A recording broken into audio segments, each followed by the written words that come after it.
Oh boy, chat. You know what? At a certain point, I gotta stop doing these hour-long videos. But you know what? This is some crazy stuff. So you know what? We're gonna go through the big. I said the big figs. What is it? Whatever. There's something in minifigs. That whole situation. The Coffeezilla made a video on it because I'd rather watch this one. So let's go. A $200,000 Lego bricks and collection minifigs. missing, causing a lot of you to ask me to find I don't know why I it. couldn't remember and that. after seeing the cops point guns at YouTubers, people get arrested and sued for 1.3 million, I decided enough was enough. This looks like a case for the. I guess I'm not naive, right? If you have enough money, you can do anything. But it is kind of crazy that they somehow were able to sue the guys for bricks and the guys oh god, whatever his name is, I don't know, but I guess Coffee won't be, right? Coffee's kind of more on the he does his research. Internet detective, this time in the $10 million Lego studio. Who So got I talked the Lego? to every suspect involved. What I found shocked me.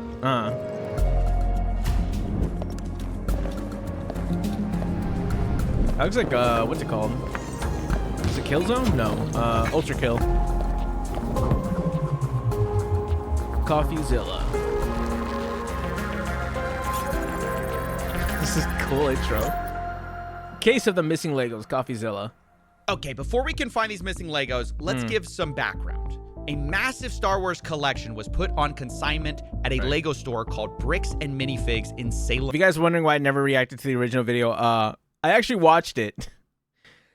I didn't know it was gonna be that big. I was just kind of bored, and I was just watching. I think I was watching an Asmin video, and I was watching Asmin react to it when I was like grinding for a game or something. Oregon. Consignment just means the owner, Brian Mansell, gave it to a store to sell, and he was supposed to get a cut. Is it like franchising? Sold. The entire time, he maintained ownership of the collection, and a social media post estimated it to be worth about no. We're going to the beginning. So Brian Mansell, yeah, he's just like. They basically like have it on display, and then they buy it from them, and then when they buy it, they sell it. Is that it, right? $1,000. But then on November 14th, 2024, everything went wrong. This was the night that Crystal and Ben Gorman, the prior franchise owners of the Salem store, got kicked out by this guy. That is Brandon Best. He and his partner, Josh Johnson, ran a sister store in Eugene, Oregon. And Brandon drove up that night to kick the Gormans out. Brandon and Josh would be taking over the franchise in Salem. And this is the exact moment the Legos go missing. As that store is getting handed over, the question is Brian's collection in it? Here's what the official Bricks and Minifigs press release reads. Quote, after taking over the store, we discovered a small number of sets valued between $2,000 to $5,000 that could be possibly related to Mr. Mansell's collection. But there's a problem here.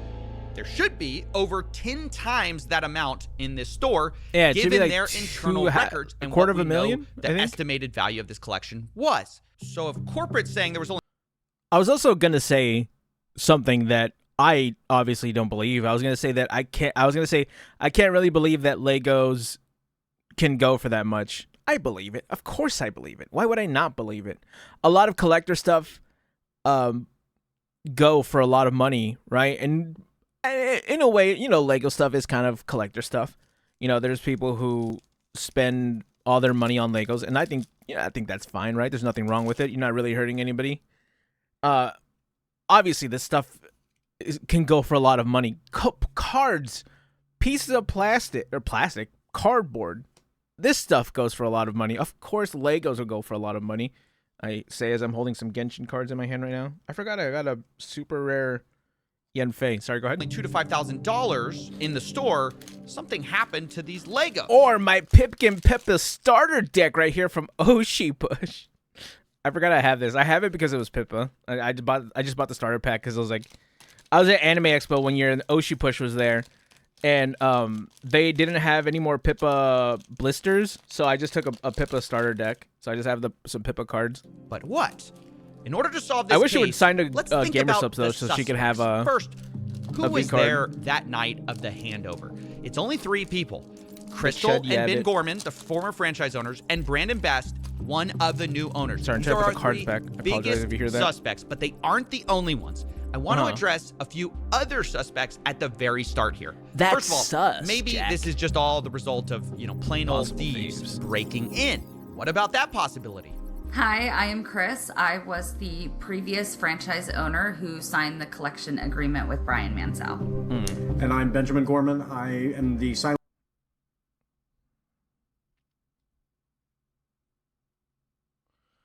They're not on trial here. It doesn't matter. One partner who's really bad at being silent. We did have a couple of break-ins at the store. None of Brian's collections were in the police report or stolen during those. Okay, so the Gormans say emphatically it wasn't thieves, but if that's the case, what about the guy who was arrested? Reckless Ben, there we we go. Video, Reckless Ben. This is the YouTuber who started it all. You know who Reckless Ben reminds me of? He reminds me of early MGK. Right? When MGK wasn't going after M and then having his whole career ruined, so he has to go so he had to switch to a whole different genre of music because he wasn't allowed back in hip hop. Yeah, that version of MGK. He looks just like him. I don't know why. The documentary, yeah, this looks like MGK. tracked down the thief who stole $200,000 of Lego. Maybe it's the perfect crime. Make a video tracking yourself. Now, for our theory, it's worth noting Ben is currently facing a RICO lawsuit by Bricks and Minifigs. He was even targeted with a search warrant for stolen Legos. The owner reported overhearing conversations about I'm so glad they possible amplified stolen this. Legos. And on top of that, Reckless Ben was even accused of stealing the Legos by the current franchise owner. I stole the Legos? What do you think of the theory that it was Reckless Ben? He stole the Legos. It's absurd. We didn't even know Reckless Ben. He Yeah. had no interaction, no relation to us, no relation to the store. That doesn't hold any water. That's got to be such an insane, because these have gone missing, right? They're gone. That was before Ben even went up there, even got contacted for it, right? Like, by the time Ben got involved, they were already, I don't even know how long into not having the Legos, right? I'm going to be honest. Apologies to the genius cops in Utah who play different. We play differently here. But I don't believe that Reckless Ben stole the Lego, mostly because he could. They sound like millennial burger joint owners. We do things a little different here. He just wasn't there that night, and I don't even think he knew about these Legos. But who does Ben suspect is holding the Legos since he did this whole documentary series? The guy who runs the entire company, Eamon McNeff, he personally came out to talk to us. So what's going on? So you guys are holding It's a little on the nose that he has that kind of twirly mustache. some of our Legos? He just needs a suit now and a top hat with a monocle, and then he'll be like a You're not? 1950s villain. Is that a lie? No. That's a lie. You did take This guy's eyes are unsettling. Is that weird, Chad? Hold on, let me Legos. get a So we have our attorneys have there. Oh God, let me get him looking at the camera. Look at those black saucers of eyes. Is that not crazy? Does he not have crazy eyes? Is it just me? I wouldn't want this. If I were to go down the street and I see this guy in a crowd staring at me, it would freak me out. I don't like the way this guy looks. have visited, but like again. So who's like? Brian Mansell. Okay, and who is that? He's a guy who had he had like $200,000 worth of Legos in your guys' store. Nope. Never happened. My name is Eamon McNeff. I am the CEO of the Bricks and Minifigs brand. So my name's Matt McNeff. I'm the COO of Bricks and Minifigs. Oh, The it's his people you brother. just saw are the McNeff brothers. They agreed to speak with me to try to clear their name. I asked them, do they have the Legos? What I can tell you is that we don't have it. We've never had access to them. It seems to kind of go missing. Parts of it seem to go missing on November. I don't. I feel like they would have a lot more plausible case if they didn't say the words "we never had them." I don't believe you've never had them, right? Even if you don't have them now, that sounds more believable than never having them, because then where the hell are they? Right? You want me to expect that? You expect me to believe that you guys come in, take everything, and surely you've never had it. Right? Even though it's in this store, it is confirmed. Like, these people know that it's in this store. Somehow you've never had it. Okay. 14. Okay. Well, and I guess no. Okay. Are you not sure? not at all. No? I'm gonna say, like that is not accurate at all. Okay. Because so you think that the collection was in the store at the time or elsewhere? Elsewhere. When you look at Mansell's own words that he reiterated to a podcast last year, he explicitly stated to another podcaster the sets were moved off-site for security. The collection will not be stored on site after hours for security reasons, and after Sunday, the sets will be available for purchase but stored elsewhere. Now, one thing that's been a big subject of the Bricks and Minifigs kind of story is, hey, there are these off-site locations. Can you address what that is? Is that true? So the off-site location in the letter that that corporate is referring to is the original press release that we released when we were launching the collection. In that press release, because we had previous break-ins, I specifically included the location that after this weekend, those Legos would be stored off-site to deter any future thefts. They were briefly stored off-site after that launch weekend while I bought safes for the back room, and then they were moved back into the store. The back room. Okay, so for most of the time, the sets were in the store after y'all got the safes in. Yeah, exactly. Yeah. Okay, so they moved them off-site temporarily. Very, very briefly. Got it. Okay, so Ammon McNeff suspects that a lot of the Legos weren't there that night. And then on the other hand, we just heard from Crystal and Ben Gorman explaining the off-site story, saying that later they no longer used those off-site locations. But what do we really know about the Gormans? They are the former franchise owners after all. I mean, shouldn't we be suspicious of everyone? They're one of our key suspects. They were there the night we lost Brian's collection. They were the creators of the consignment deal after all. Right. And one group in particular is pointing their finger at them very hard. It's the McNeffs who say they were behind on payments. We started getting calls from the landlord letting us know that Crystal was behind on the lease payments at the location. We had also gotten a couple of notices from some of our vendor partners that bills had not been paid by the store. And so we felt pretty strongly that there was going to be a risk of her just, attempting to file bankruptcy, doing some of these other types of things, which we've had franchisees do in the past, and that's problematic. So that's why we sent him up there to take some video footage. So we needed to just be prepared if we needed to do a hostile takeover, which can happen in franchising, where a franchise owner just kind of tries to steal inventory and do some different things that way. Okay, so Bricks and Minifig's story is that they were worried about the Gormans skipping town, so they sent Brandon Best as a secret shopper on October 24th, 2024. This is weeks before the takeover. Brandon takes a video of the store condition in preparation for this handover. Right. But at this point, Brandon does not announce himself to Crystal Gorman. Later, though, on November 14th, once again, the same concern about the Gormans stealing or theft was expressed by the McNeffs. Brandon was trying to make sure that they weren't taking things from the store, and so he was kind of trying to make sure that he wasn't putting things, like hiding things in the back. I really wish that... I think this is all in the past year or two. Surely they could have gotten better quality, right? I mean, I guess I imagine you wouldn't want to do it with, say, Meta Glasses, because Meta Glasses have the, the what's it called? The glowing, right? They have the thing that shows, and you can't cover it up, because if you cover up the whole the thing with the Meta Glasses, I think it stops recording. So I guess you have to have that on, right? And that and while he was watching that, which is good, right? Sure I'm glad that Meta Glasses and stuff like that have an indicator, and if you cover it up, it stops. Ben wasn't grabbing stuff from the store and moving it or doing anything along those lines, because he just got a weird feeling about the whole transition. Meta Glasses are kind of cool, isn't that weird? At least one, if not more than one, cartfuls of things out to her car with her coat draped over it. So yeah, the McNeffs say, look, they don't trust the Gormans. And they explained it, even further. They said, hey, there's some issues in her past. She apparently has a retail theft and other criminal arrests on her record. Sure. We were not aware of. When was that? I don't know. This has been brought out by several people online now. Now look, that's a huge accusation to bring up. And so obviously I wanted to talk to the Gormans about it. They're like, she has a history of some type of burglary, theft. Oh my God. Wow. Yeah, that's what they're wow.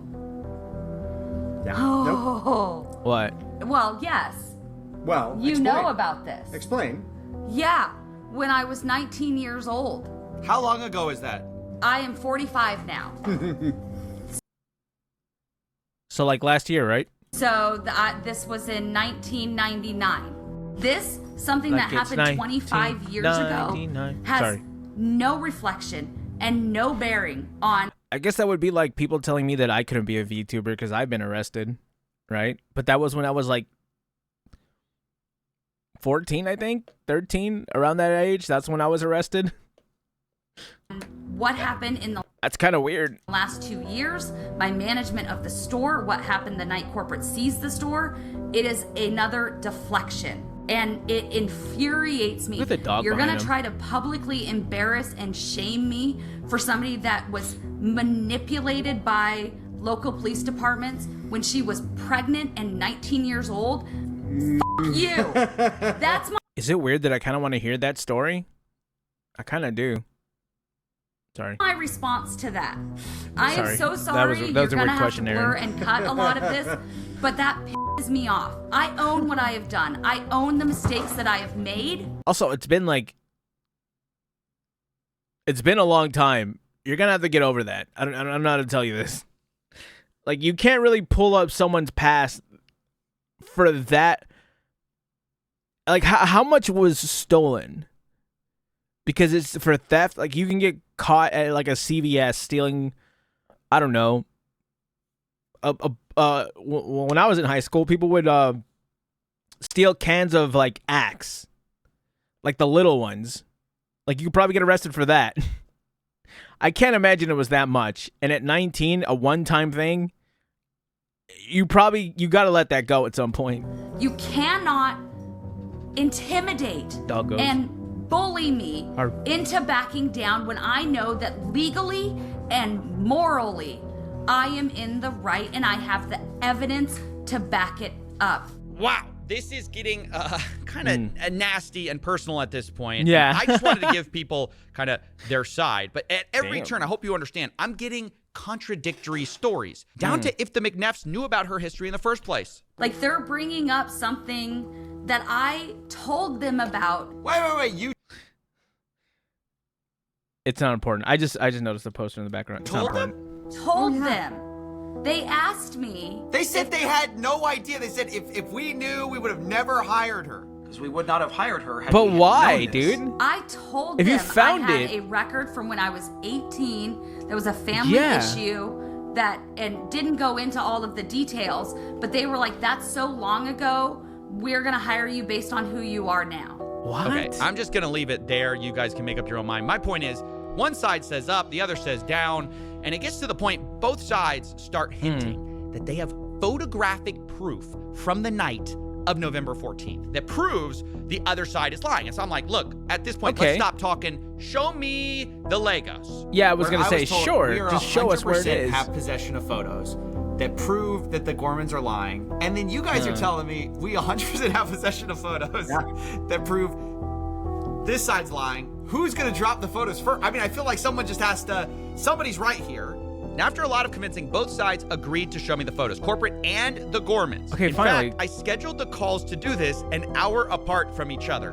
But let's remember their positions for a second. The Gormans say whatever was left unsold of Brian's collection that was in that store spreadsheet was in Salem store the night of November 14th. Salem Witch Then Trials? you have corporate Sorry. side. They say whatever was left that night was maybe $2,000 to $5,000 of Legos. The rest was either stolen by thieves, the Gormans, or held off site. It was not in that store. And on both sides, there's a lot to lose here, right? You've got the Gormans. I know it's not, but imagine it was thieves and there's just there's like some guys watching this whole thing go down being like, man, it's kind of crazy. I didn't know this was going to happen. I mean, I don't think it was thieves, right? I mean, no one thinks it's thieves. Who basically have been insinuated to have been stealing. And for Josh and Brandon too, the new franchise owners, there's a lot on the line. I reached out to Josh and he told me, I think her pictures would only show a few sets and minifigs. I replied, so if I can prove Some might say bricks and minifig that the Lego sets were in the store, that will prove Brandon was lying. Josh replies, if it shows something different, then yes, I will eat my words. So the stakes have been... They like talking like that, don't they? They like talking like in absolutes. Only a Sith deals in absolutes. They like doing that. They're like, you know what? If this shows anything else, I'll cut my nuts off live on stream. What? I don't think anyone asked for that. Can we just get a yes or a no? Like, I mean, we got one, but in less words, I think, because yes is one word, 3 letters. I think we're good there. I think that's enough. That's powerful enough of a word. Starting with Matt McNeff. First, he showed me the video, October 24th, 2024, for a baseline of how the store looked. So this is the Salem Kaiser location, is that correct? Salem Kaiser location, yes. 2024. So is it fair to say I'm seeing quite a few Legos here? Okay. I mean, I'm seeing a store of Legos. You'd agree? There's a good amount of Lego on hand. This isn't what I would say is a well-stocked. What do you even do with this store? Do you just like go in and play with Legos and like build stuff? I guess that is kind of cool, right? Bricks and minifigs, but it's not it's not terrible. It's I would say a little below average as far as overall stock. So now let's go to November 14th. Can you still see my screen? Yes, sir. Okay. So November 14th, when Brandon was in there helping. Wait, this is the day. This is like the big day. This is the day. Hold on, I gotta prep myself emotionally for this. Okay. This is a big deal. This is D-Day. This is the big moment. This is Brandon takes over the store. We don't know where the Legos are after this moment. We don't know where the Legos are after this moment. And I want to point out again that we've had this for a while. We haven't this is the first time we've shown this publicly. We've been waiting for our attorneys to give us the approval to say, hey, this is okay now to share in this capacity. So we'll go through these pictures. This is what Josh saw, or not Josh, sorry, Brandon saw. He took pictures of everything in the store, all the inventory in the store. This is what the shelves looked like compared to what you just saw a moment. Wait, tell me again, what was the timeline on this? What?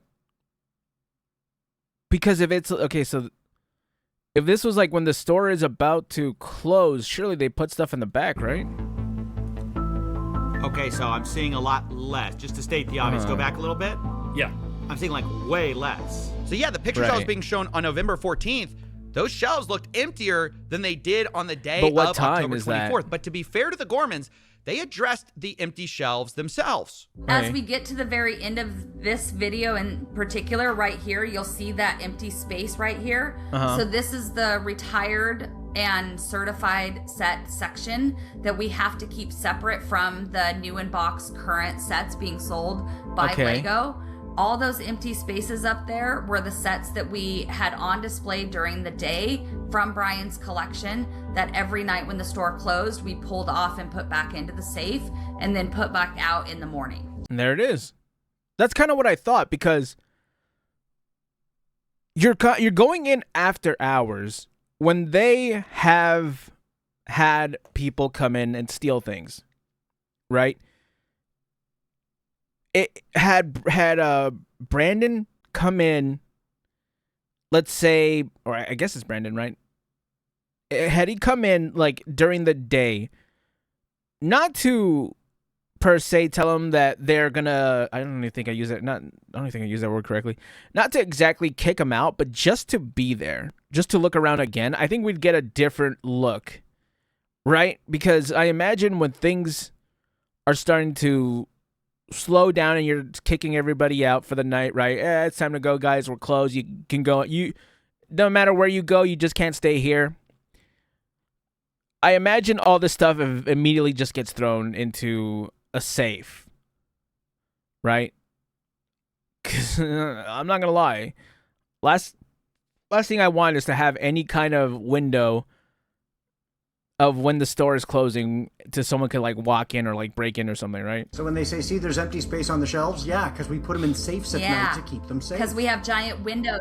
Yeah, it's an explanation that kind of makes sense given the history of burglary. Now, of course, this is something I had to ask the McNeffs about. Is this a case of, did y'all see Star Wars sets in the back?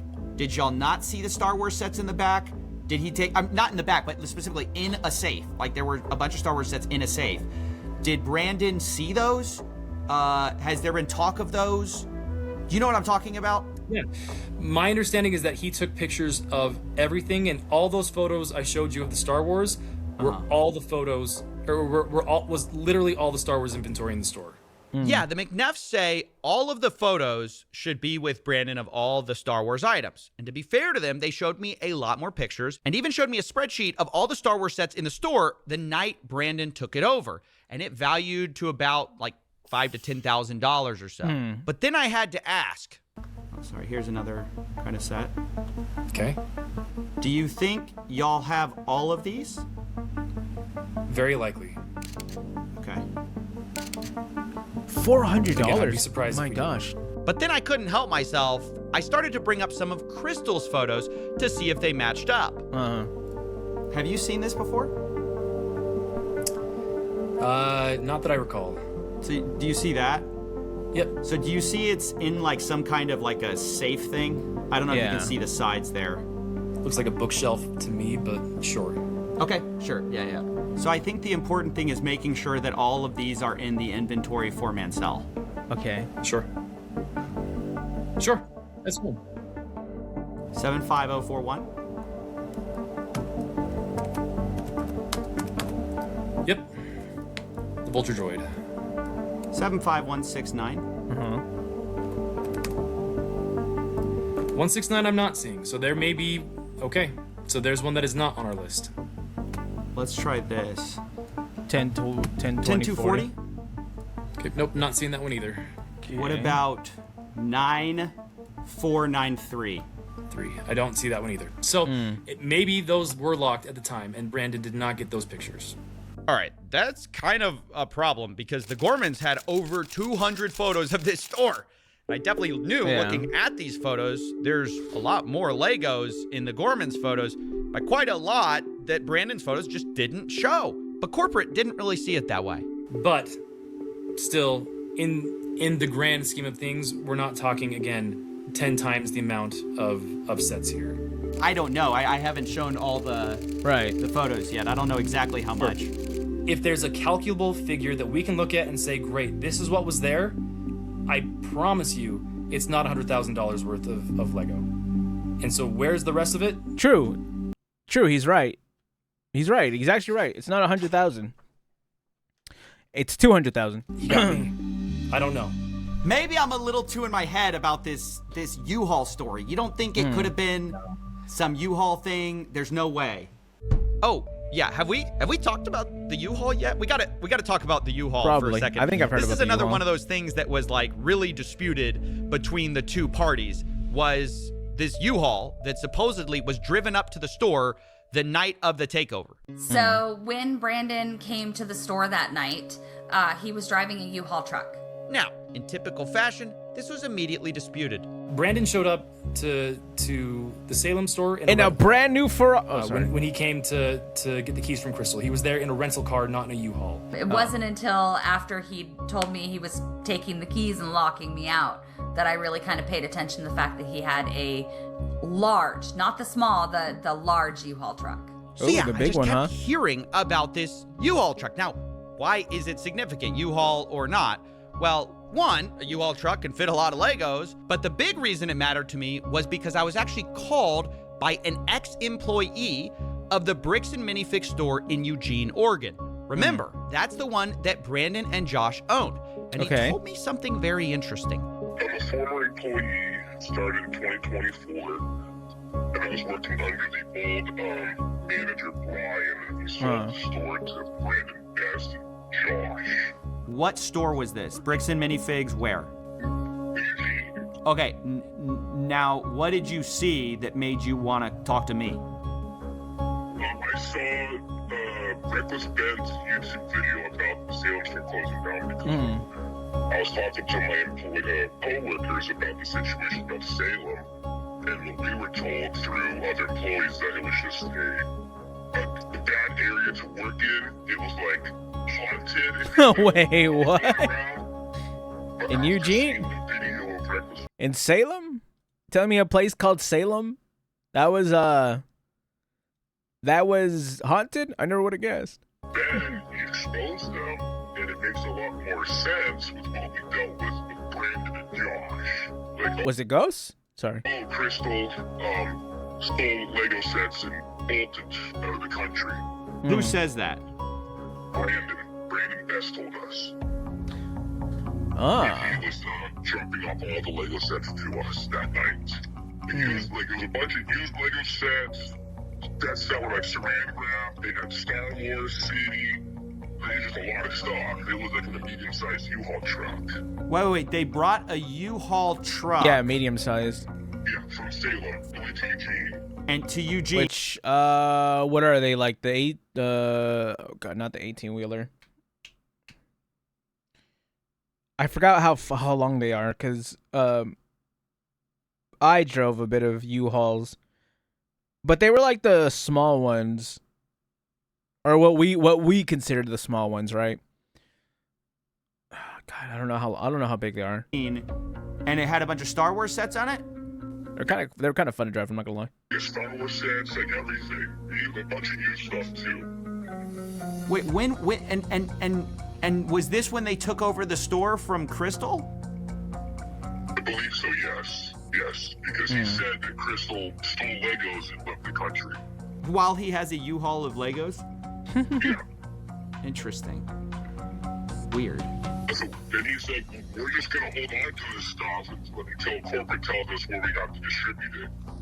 And we're like, oh, well, it'd make more sense if we could take it because we're kind of struggling with, the product to put on the shelves. Right. Oh my gosh. We really got to find out. Was there a U-Haul that night or not? Because everybody's disagreeing about it. This Eugene, Oregon guy says, oh yeah, a U-Haul. I mean, we got 2 to 1. We have 2 to 1 on the story. I mean, the odds are there. With Star Wars sets in it. Brandon was talking about the Salem store. You've got Matt McNeff. Man, I wish they had like surveillance at the time. That would have been cool. Because then you can actually see.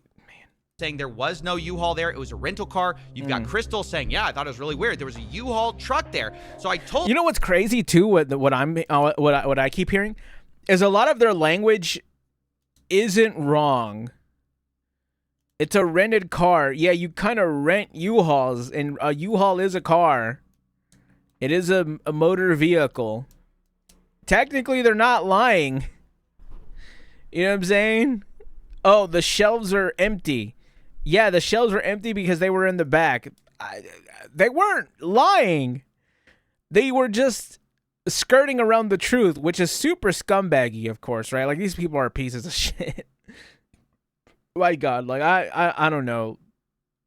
I don't know what's happening. The McNabbs, I really got to find out what the truth is here. If you allegedly, by the way, let's say allegedly, because these guys seem like they're a little bit they're a little quick on the trigger. Let's just say allegedly. This allegedly is what it sounds like to me. Know anything about it? Let me know, because that's just something I heard. I do, and it has nothing to do with the Salem store. Well, at least not at the Salem store in the way that it is there. Brandon showed up to the Salem store in a rental car. When he came to get the keys from Crystal, he was there in a rental car, not in a U-Haul. So when there was the handoff, there wasn't a U-Haul; it was a rental car. Okay, correct. He was there in a rental car. Got it. Yeah. Okay. And I think any of the, like, if you were to look at the footage, the ring cameras, all that stuff. Yeah, that's what I want to see. God, I want to see that if there's like a ring. No, because then they could.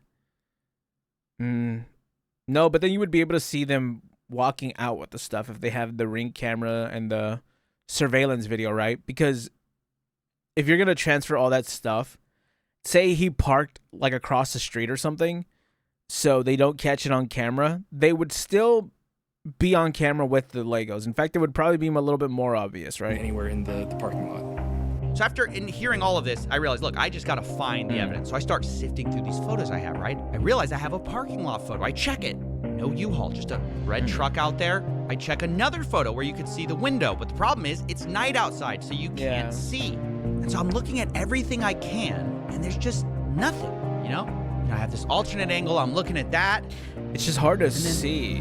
Wait a minute. There it is. Wait. Zoom in on that photo. Bring up the brightness of this photo a little bit, and there it is. My gosh. There's a U-Haul in the parking lot right outside of the store the night of November 14th, 2024. This is something that Matt said he had seen footage of, and it couldn't be true. And again, I believe I have seen footage from that night that shows clearly out into the parking lot, and there's no U-Haul. After seeing this, I said, I really have to make a call. And that's when the story changed. So last night, I talked with Matt McNeff. I brought up this question of the U-Haul. He told me emphatically there was no U-Haul. Y'all came to me this morning. You said, hey, we looked into it. There actually was a U-Haul there that night. Can you clear up what that's about? So there's actually two different things that are going on here, just to help you understand. Sure. And I don't know if you want this particularly not on the record, but we do know of a disgruntled former employee. This is all on the record. That worked at another location. That back on the 24th of October, there was a U-Haul that went to a storage unit in Salem for another previous franchisee, like for a different situation that we had just gone through some things, and he had a previously, like, hey, I have some inventory that I didn't turn over that I was supposed to. It's at this storage location. You guys can come pick it up. And so Brandon was sent on that day to pick up with a U-Haul inventory that then he moved down, but that was October 24th. So when we're talking about this... Wait, what? Ex-employee, you're saying they are conflating the October 24th event of the U-Haul coming up to Eugene with Legos with some time after November 14th, after the store takeover. Is that correct? Am I understanding that? Yes. So this is now kind of a strange story. Corporate is saying there was a U-Haul at the Eugene store dropping off Lego, but that was from a different night, different collection. The CEO says Brandon showed up to Salem on October 24th for his secret shopper job with Crystal. Right. And separately, he also was getting a different collection of Legos that also included Star Wars. And that's what he brought to the Eugene store, and the former employee is remembering. Wait, what? Then, weeks later, on November 14th, Brandon supposedly shows up again with a U-Haul, but the reason isn't for hauling Legos. Brandon flew in to Eugene that night. At midnight. So flew from Utah on the 13th, but landed in Oregon on midnight of the 14th. Went and got a rental truck, and then went and stayed at a trailer that had previously been moved up there in anticipation, meaning a camper trailer, in anticipation of the potential hostile takeover previously. Is that why he had a U-Haul? Is that the reason he had a U-Haul, was for this camper, or what's going on with the... Yes. So then what happens is he takes his rental vehicle truck, and he tries to connect the trailer, the camping trailer, to that truck, and it's not rated for that particular weight, and he realized, oh crap. He called around and so he grabbed that. Oh, sorry. And he realized, oh crap. He called around and found that U-Haul had a rating for one of their box trucks, and so he grabbed that, went and got it at 10 a.m. on the 14th, and so he then went and hooked that trailer up to the camping trailer to a U-Haul, drove that trailer down to another location where he could set up the camping trailer in Salem, dropped off the camper trailer, and then he arrived in a U-Haul to the Salem store, and then went in, said hi to Crystal, and then as she was leaving, the door shuts, and so he locks it, calls the locksmith. Takes him a while to finish up the changing of the locks. Brandon at this point is pretty exhausted, so and he has an hour drive back to Eugene to drop off the rental truck. So he drops it off at midnight or 1 o'clock, something like that. Grabs the rental truck and then heads back up to the camper trailer in Salem, and then gets in at around 2 or 3 in the morning, spends a couple of that's a little bit of sleep before he has to head back to the store at 9 a.m. before the other employees get there. The timeline that is trying to be portrayed just makes absolutely zero sense. Okay, so I asked, obviously, for documentation of all of this from Brandon, and here's what I got. First, the U-Haul contract on November 14th. This checks out what we already know. I'm so lost, I'm not gonna lie. Then I got sent a photo, the last one Brandon took in the Salem store, dated 9:44 p.m., where you can see what looks like the inside of a bird cage that the Gormans had. And lastly, I was sent a photo Brandon took of the mileage in the U-Haul as he dropped it back off at the rental place on November 15th, 12:41 a.m. Now, the time gap there is about 3 hours between the last photo in Salem to dropping the U-Haul off, which is a bit of a problem for our timeline. Yeah, it took like 4 hours. I mean, I worked till like 11 o'clock, and I'm like, I gotta get up early for, my other job. You moved 4 hours of Legos out of this truck. Yeah. All right, so as weird as this U-Haul thing is, the timeline just doesn't fit, to be honest. If it took 4 hours to unload, you can't also drive to another city, load and unload and drop off the U-Haul in that time. But still, even if this is true, it's pretty weird. And it's one of the most bizarre stories I've ever heard, to have a U-Haul thing back to back. One of the times you're picking up Legos, the other time you're not, you're taking a camper. Nevertheless, without more proof, we kind of have to move on to another theory of how to Okay, cool, because I'm not gonna lie, a lot of this timeline of the U-Haul thing is kind of confusing me, I'm not gonna lie. Find these missing Lego. This time, let's take the photographs that we have. Okay, this is probably gonna be easy to follow. Reconstruct what was in the night on November 14th. Remember, that's the moment we lost the Lego. And this time, we're going to combine it with two more things. First, from corporate, I got the point of sale records from the Salem store from 2023 to 2024. And secondly, from Crystal Gorman, I got her internal records of Brian's inventory of what was sold or not in order to pay him and keep track of prices. Now, before we piece things together, I need to address something. At the beginning of this story, you saw the social post saying this collection was worth $200,000. That's what everyone knows this story as, the $200,000 Lego collection. But sadly, that post was entirely wrong. Wait, in what? Crystal Gorman's inventory, which has a high and low estimate value of these various Lego items, the real estimated value is about $107,000. They give high estimates and low estimates, but that's right there in the middle. I mean, still, even at $100,000, that's still a lot closer than when they were saying $10,000, right? And still, $100,000 is a big chunk of change to just go missing, right? So I guess that's fine-ish. And for simplicity, I'll just be using averages and estimates here, but understand that, these numbers are not firm, given that they're unsold Legos. It's just rough possibilities. But the point is, it's worth nowhere near $200,000. And Reckless Ben, I mean, it's kind of near it-ish. The one who made the original video covering this, said that surprised him. Yeah, this entire time, literally every single person's been telling me there were $200,000. Like, that's how much, you could sell all these sets for. My original assessment of about $200,000 was going up to his father's house and looking in 3 different rooms with all the sets. It was before I'd actually gone through and had set numbers and done an actual, evaluation. I looked at it and went based on as things progressed and as I started to delve more into the actual inventory and evaluating it, that number changed. But we put out the press release well in advance of the event itself, so that press release went out before I had those full numbers. So we went, this is a nice, even. So they just basically, I get it. I mean, yeah, you kind of jump the gun. I'm not gonna lie, a lot of this story and a lot of this whole thing is just people jumping the gun a little too early. I don't think hers really hurts, right? Because, I mean, I don't know how to say this, but if you eyeball something that looks like $100,000, between $100,000 and $200,000, I feel like, I don't know, how much difference would that be? Especially if you already have $100,000 worth of Legos, right? I don't know. It's not terrible. Number that will grab attention and bring people into the store. So we went with that.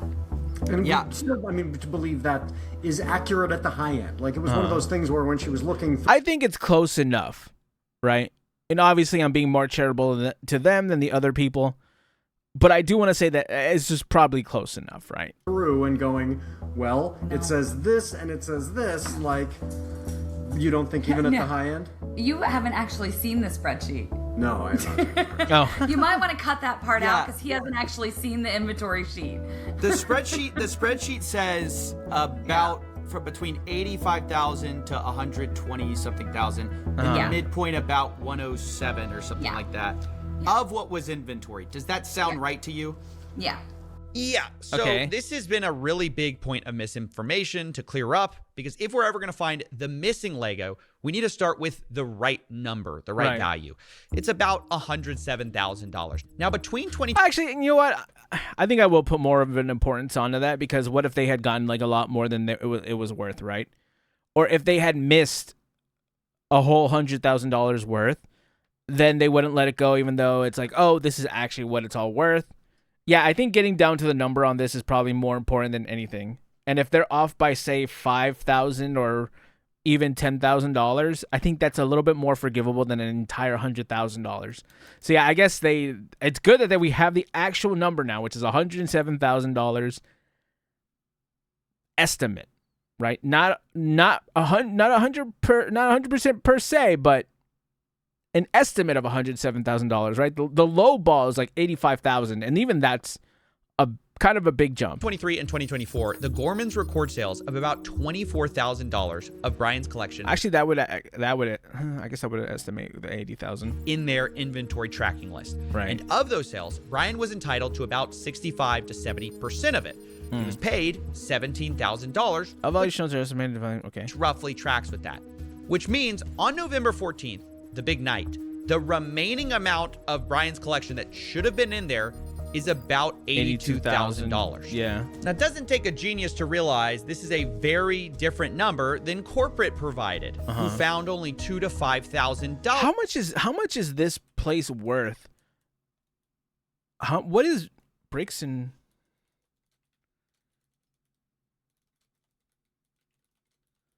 How much is this worth? Bricks...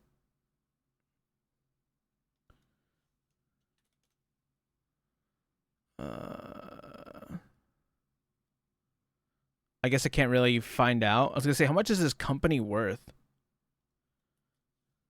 Does it have stock? No, they're not publicly traded. The reason why I'm asking is like, for a big company or a relatively sized company, I imagine the press for stealing $80,000 is not, or stealing $80,000 will not be worth what you're losing in just the store alone, right?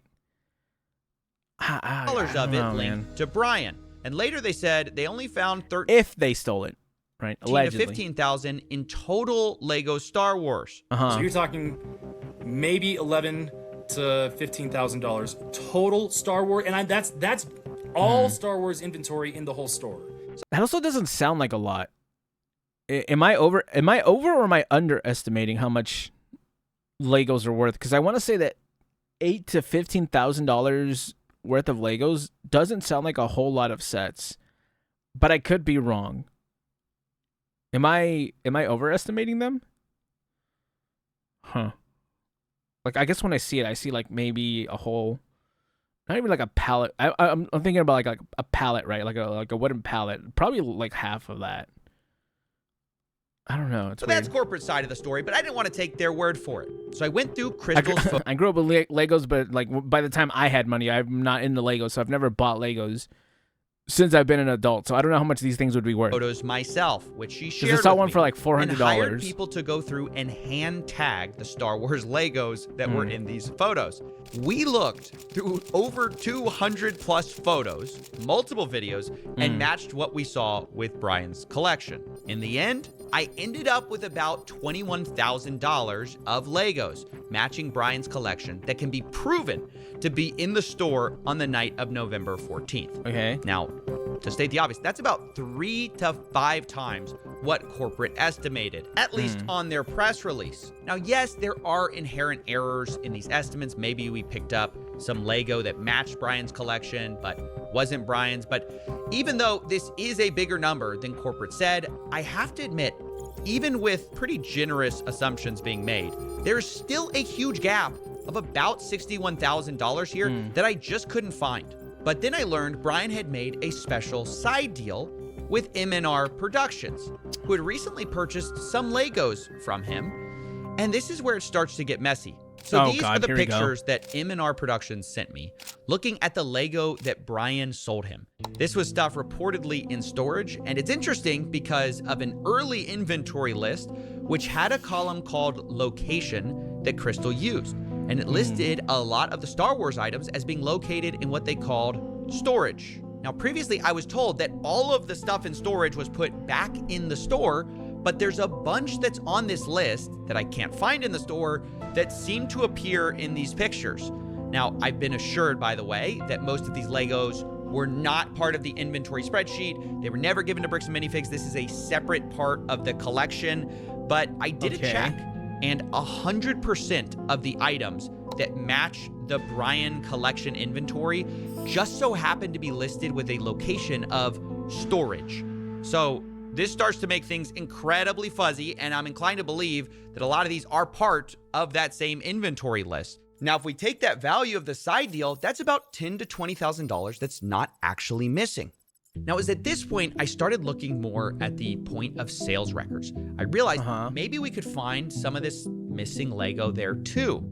So this is from the Salem internal store records. Like, I guess this is what is entered when someone does a sale, and it's everything from September 2023 to November 2024 of Star Wars anything. And by the way, before we continue, yes, this was all a lot of work. If you want to, it feels like a lot of work. I'm not gonna lie. That's how this show gets made. But anyways, according to those records, I mean, I was gonna say this isn't as exciting as Reckless as Ben's video, but we're getting in so in depth that we're getting all the numbers that it's almost getting a little confusing. I'm not gonna lie.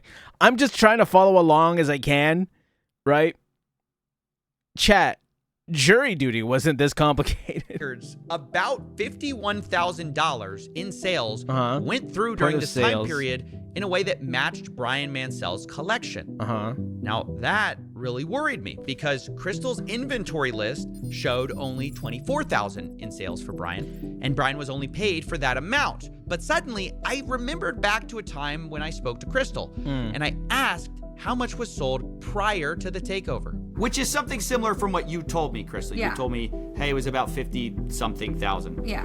But Brian was only paid 17,000. Okay. And it should have been about double that.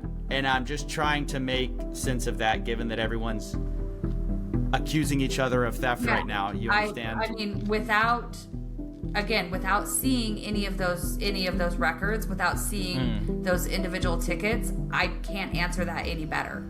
Okay, this is kind of a problem. The math ain't math in here. 65 to 70% of 50,000 is almost double what we believe Brian was paid. And digging into the details, it turns out a lot of these sales come from what Crystal's spreadsheet actually categorizes as layaways, meaning they were marked as having been sold, but layaways are when someone puts a down payment on an item and later pays it off. Yeah, right. But the problem was there were a lot of these, worth about $20,000 in layaway, and that felt a little strange to me. And because of that, I asked Josh Johnson, the incoming owner, and he responded, quote, "They're worth 2 to 3 items on layaway when they took over."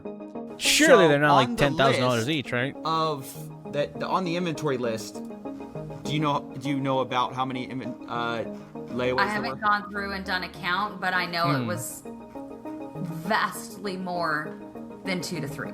It was about 98. Holy shit. That makes sense. So there were about $15,000 to $25,000 worth of sets on layaway. Okay.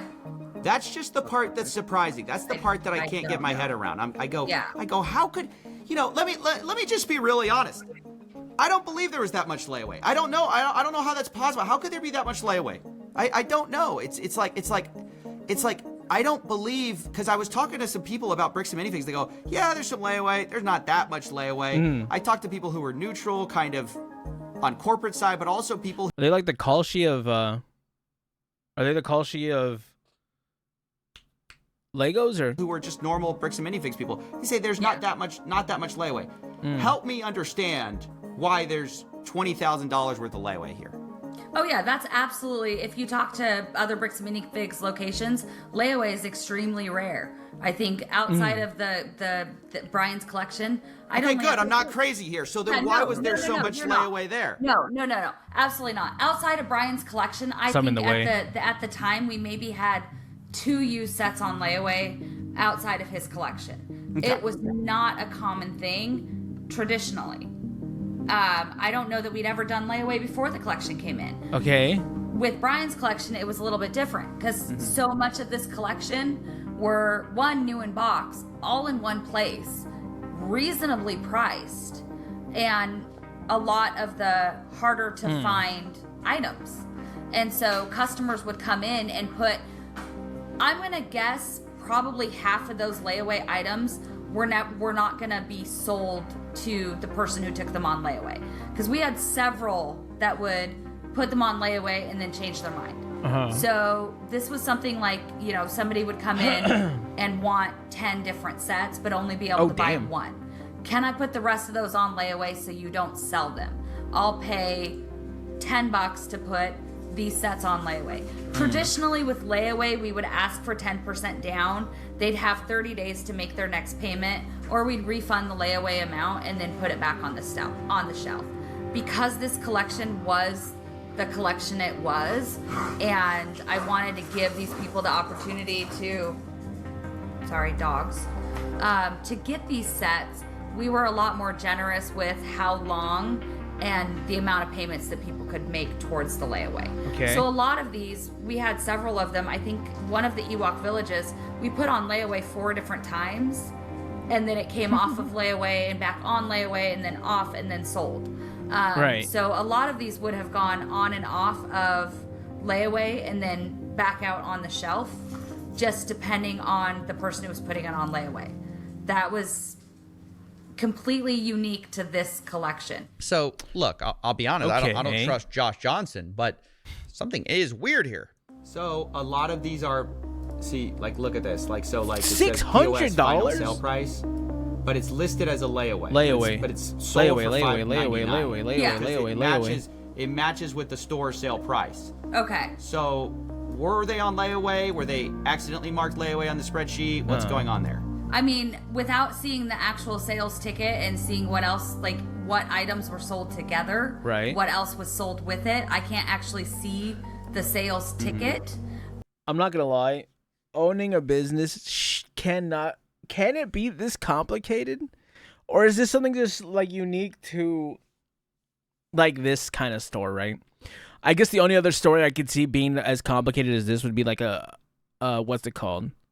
A GameStop, and I doubt they do layaway. They'll take your money, or they'll take your stuff for layaway and then never give it back, but I can't imagine other stores are like this, man. It's just, oh my gosh. I'm trying, Chad. I'm sorry if this... Have you ever been good with numbers? I'm sorry, Chad. I'm locked in trying to listen to everything. And we had several layaway items. When you get down to the whole getting into the numbers and getting into everything, it's not as exciting, but it is interesting, right? There's no cops involved or chases or anything. We're just sitting down and going through the numbers. In which customers were putting multiple things on layaway, paying for most of one item, and then, or they were buying, 8 different things together. God damn. And then putting all of them on layaway and making payments on multiple items at the same time. Our Ewok village was one of those cases. At some point, he had, I think, 8 or 9 different items on layaway. Holy shit. So they'd come in and make a payment for a bulk payment. I've got 800 things on layaway. I'm going to make $100 on my payment. One customer in particular would do that, and then when he'd gotten up high enough to pay for one set, we'd pull that set out, mark it as sold. So without seeing the actual tickets and my layaway records, I cannot answer a question any clearer than that. But I even found more than that in this POS data. I also found about $10,000 in sales that match Brian's collection that were not marked as sold under this inventory spreadsheet. Some of our Oh, things that were not found Okay. were explained by the POS system because they were found in the POS system Piece as of being sold. sorry. So like they weren't marked on the spreadsheet, but they were marked as sold via the POS system. And this is about $10,000 worth of Lego that basically Not found, were not found, not matched- found, not found, not found, not found. See, and I don't know. Take anything happening from, let's see, sorry, I'm trying to do math here. I don't that's how know I sound without like. being able to see all of the records. There is a possibility that the consignments were ended when I wasn't at work and I just didn't go through and pull them up. They didn't get put in the consignment ticket. I hadn't gone through those consignments in a couple of months. I hadn't gone through the inventory in the back room in a couple of months. So it is entirely possible there were sales that were finished Right. that I never clocked as being finished. I don't know that without going through and actually seeing it. But you're saying it's possible stuff was sold, not updated on this inventory list. It's entirely possible that stuff did not get updated on my spreadsheet. I'm not going to sit here and claim it's not possible. It's possible I missed things. So where does this leave us? I know some people are jumping to conclusions here, but I must remind you that on the night of November 14th, 2024, Crystal Gorman was concerned about Brian getting paid or not getting paid. He has not been paid his percentage yet. And if I don't have the tickets, I won't know how much I need to pay him. Okay. So Crystal, ultimately, that's a business thing and not necessarily yours. Brandon will take, if taking on the business, he takes on all that consignment.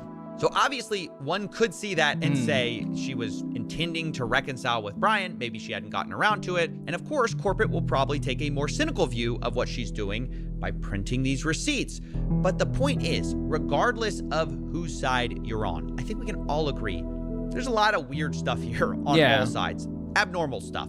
Sure, maybe you can chalk some of this up to bad record keeping between the U-Haul, the layaways, the 20... I mean, a lot of this... I feel like a lot of this would have done better, or if it would have gone a lot smoother had they not just kicked the original owners out, right? If this was their fault, which it kind of feels like it would be, still Bricks and Minifigs' fault, it would be because they didn't allow the original owners to, like, what do you call it? To actually go through all the records and find out what is being sold, what's not being sold, and where is everything at. Instead, they're like, all right, get out, we'll figure it out. You didn't figure it out. I still feel like you still hold that blame for that. Why couldn't you just hold your horses, dude?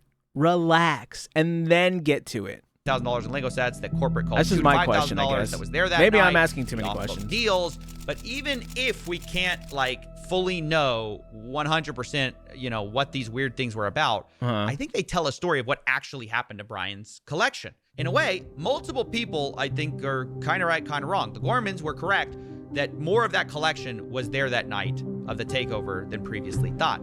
But corporate also alleged that some of it was offsite, and that appears to be partly true, although some of that is disputed, and it looks like, way more of the collection was sold and layawayed than Brian was paid for. But all in all, there's a lot less missing than many people think, especially if your starting number is $200,000. I estimated, and I must emphasize, estimated with bad records, that there's only about $10,000 to $20,000 in Lego that isn't explained by one of these sources. This isn't to say Brian's been fully compensated. Much of this, Brian wasn't paid for that I know of. So I estimate he's still out about $50,000 to $83,000 for Lego he wasn't compensated for. And I think, honestly, that's something that Bricks and Minifigs obviously should handle and make right. Yeah. Regardless of what a franchisee does, the new one, the old one, the company behind it must stand behind their product, their service, and I can't imagine a... And all of that, none of this would have happened had they just And they didn't have to give him a $200,000. I think a $50,000 check would have eased some tensions, I think. Better example of a company doing the opposite. Yeah. Unfortunately. Holy shit, these people did everything wrong. I can't imagine. I couldn't have found a better example of somebody doing everything wrong. Bricks and Minifigs has chosen to deflect and dodge responsibility. Yeah, they at did. most opportunities and created a. It's impressive. I'll be honest, especially as someone who we've watched a lot of things like, like video games and stuff like that, and people making bad decisions. This was an impressive amount of bad decisions, right? Especially from Mr. Clean, the bald guy. Those are funny, especially watching him crash out. But like, at the end of the day, I still feel like Bricks and Minifigs, despite I don't think they have to compensate anybody fully, like the whole $100,000, but at the very least, try to figure out what he lost and then pay him at the very least half of what he lost, right? Even if you didn't lose it, just to make things right. I feel like it would go a long way, but at this point, they're already screwed, right? Really awful customer experience that has snowballed into this crazy series of events. Yeah. But instead of taking accountability for that, they've taken an aggressive legal strategy, which I told them personally was a horrible idea. As of writing this, Brian Mansell is being sued for $1.3 million as part of a legal campaign against him. I think the American Nightmare did a video on it, right? Andrew Esquire? I don't remember. I think he did. I imagine he did. So he probably did a video after this. So I imagine. And Reckless Ben. I would wonder what he would say any after. of the associates. Remember, Brian is the same guy who lost all these Legos at Bricks and Minifig store. Imagine losing everything, trying to figure out just how to get it, and at the end of the day, you're still getting sued. I told the CEO and COO that's ridiculous, and they should drop this. Look, mistakes have been made by plenty of people here, but there's a lot more people who have inflicted self-owns, the likes of which we've rarely seen, by just choosing the worst possible path. Oh, and these cops, bro, you know what I'm saying? I'm from the street, so I've never been one to trust the police, but there's a difference between, I guess, how do I say this, racial discrimination and what these guys are doing. This is just straight up corruption on a scale. Like, someone having a certain feeling towards a certain kind of people doesn't compare to what these guys are doing on this kind of corruption on this scale. And I don't understand what they think who they're even working for, right? I guess when you have a certain amount of money, you can buy cops. But like, looking at these people's houses, they aren't that rich to, like, unless Oregon just doesn't have mansions, or maybe they don't need that much wealth. But like, I don't know, man. The cops bothered me the most.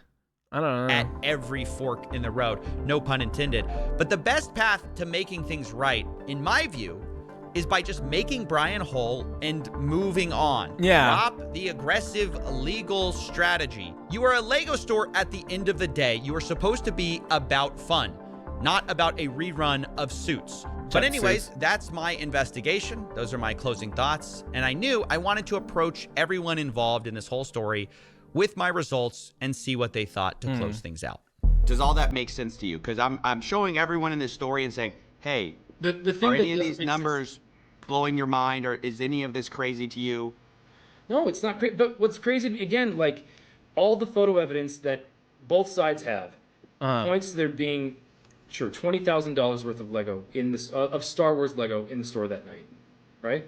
I don't know, man. I don't like this guy's eyes. They have like big bulging eyes. Just like, can people understand maybe why there was some confusion and why there was some hesitation when somebody comes in and says, hey, you owe me $60,000 worth of product in Lego, and we go, we don't even know who you are. Like, yeah, Crystal mentioned something about consignment on her way out the door. And we go, sure, we'll get that figured out. But then the guy just walks in and demands $60,000. Well, why didn't you get it figured out? Hello? Is that not a priority? I don't know about you, chat, but if I had $60,000 of my hard-earned money, especially if it's my dad's hard-earned money throughout the years, I'm going to get my get back. You know what I'm saying? I wouldn't have to. I would prefer not to take it a certain way, but I would prefer you to find out where my fucking money is. You understand? I don't play about my money, Chad. I ain't never been one to play about my money. You know what I'm saying? I ain't never been one to play about my money. So if you got my money, you gonna find my money. And you gonna make it a priority. If it wasn't a priority before, we gonna make it a priority. You know what I'm saying? And that's your responsibility because now this is your store. You now have the responsibility to find out where my money's at. And they didn't take it as a priority. And in fact, they did everything in their power to deflect, to make sure everyone sees them in a negative light. And that is quite the choice. I will say that. $1,000 worth of Lego? Like, what am I supposed to do other than say, cool, show me, can you show me the proof? The problem is there's so much of a dispute on the timeline, and this is what's going to make this story so hard to tell, is like, they say, you guys are unreasonable. They tried, and eventually they gave up.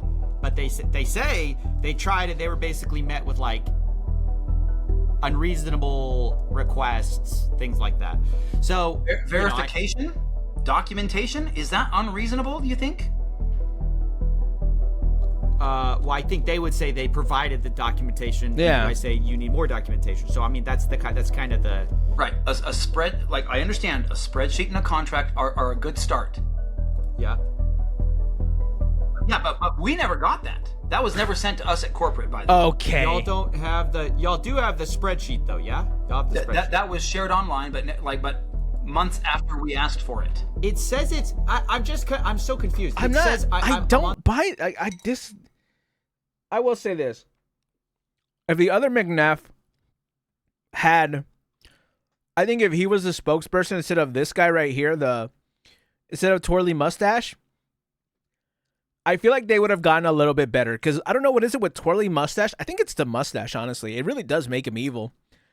He has a more aggressive approach. I think his brother would have been the one to really take care of it. And I don't know. I think his brother would have we would have gotten a better resolution with the brother. I don't know what's wrong with this guy. I really don't. I'm on the file right now. It says storage used, owned by BAM Franchising Inc. Owner Salem.or bricksandminifigs.com. What are you looking at? It says owner Salem. Star Wars Lost at bricksandminifigs.com. That's you guys. It says owned by BAM Franchising Inc. It says created September 6th, 2024. And when I look at it, this is the spreadsheet and sell list, I believe. So this would have been created under, like, so we have the mind you, it's timestamped. Y'all definitely have this. Y'all have access to this. Well, I had no idea. Like, so if this is... What did you think it would have been important to find out? The first that anybody has shown me that a spreadsheet... These guys are so incompetent. And instead of admitting that you were wrong, which, by the way, there is more forgiveness to people who admit that they're wrong. I hate these people. It was created using, like, Bricks and Minifigs Salem, like, and all of this stuff was archived. This is the first I've seen that this spreadsheet was created by Crystal. And we don't know how accurate it is, how up to date it was. We don't know a lot of those types of things, and understand. At the end of the day, it still goes back around to allegedly being in these guys' fault. I appreciate you sharing this with us because we had. Oh, do you? Oh, that's great, man. I'm so glad you appreciate it and I'm glad you look at it. Where are they? No idea. Again, you don't know what you don't know, and you can't, like, we don't know everything, and we don't go, like. Oh, sorry, I muted it. There's a certain point where it's like, yeah, there are certain things that are out of your hands. Maybe they're hands off. Maybe they just do the paperwork and sign the checks. If it gets to this point, and this has been a long time, mind you, this was set in 2024. That's 2 years ago. Dog, you got to get on it. Someone has to. You're telling me you don't have a numbers guy? Someone's got to be the numbers guy. Someone had to have seen this. There's no way. And if no one saw this, that is your fault. I appreciate you sharing this with Oh, us do you? because I'm we glad. had no idea. Again, you don't know what you don't. I'm glad No, you appreciate you it. can't, like, we don't know everything, and we don't go, you know, like, looking in every nook and You don't know anything, but this is the thing you should know. These are the numbers. This is the thing you should. This is the only thing you should know, which is the numbers and the inventory. That is that is all you guys do. You guys have an inventory. You guys don't make the Legos, right? Lego makes the Legos. You guys just hold this stuff and sell it.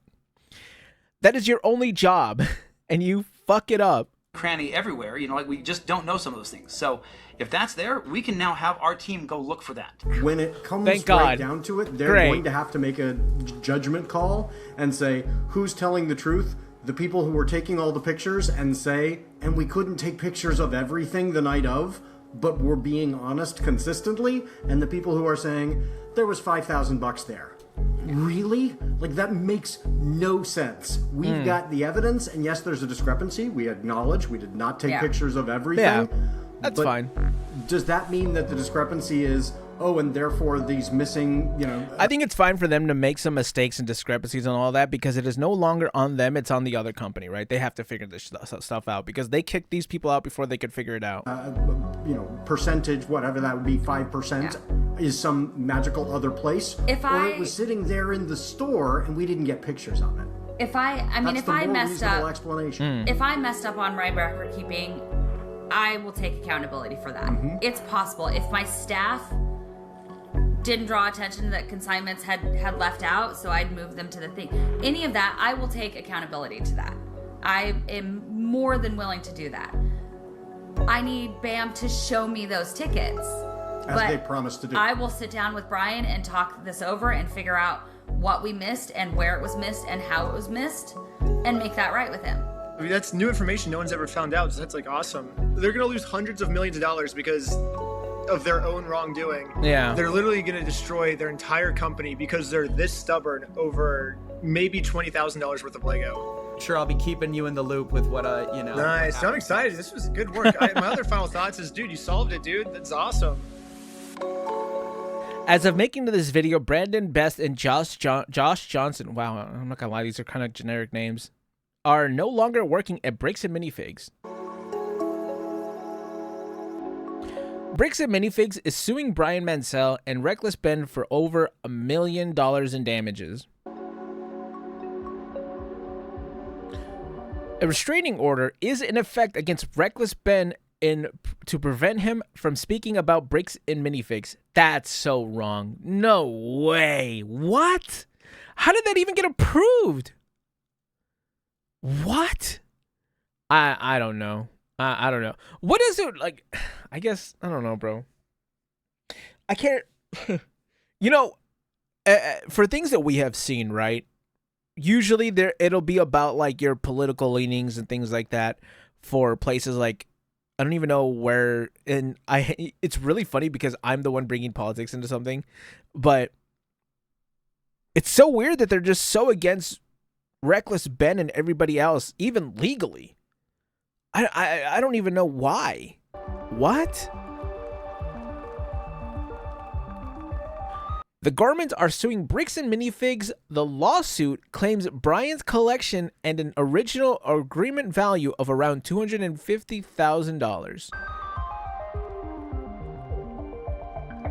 The Gormans. Gorlami. That is so cool. Dude, I've never seen a Coffeezilla video. That was amazing.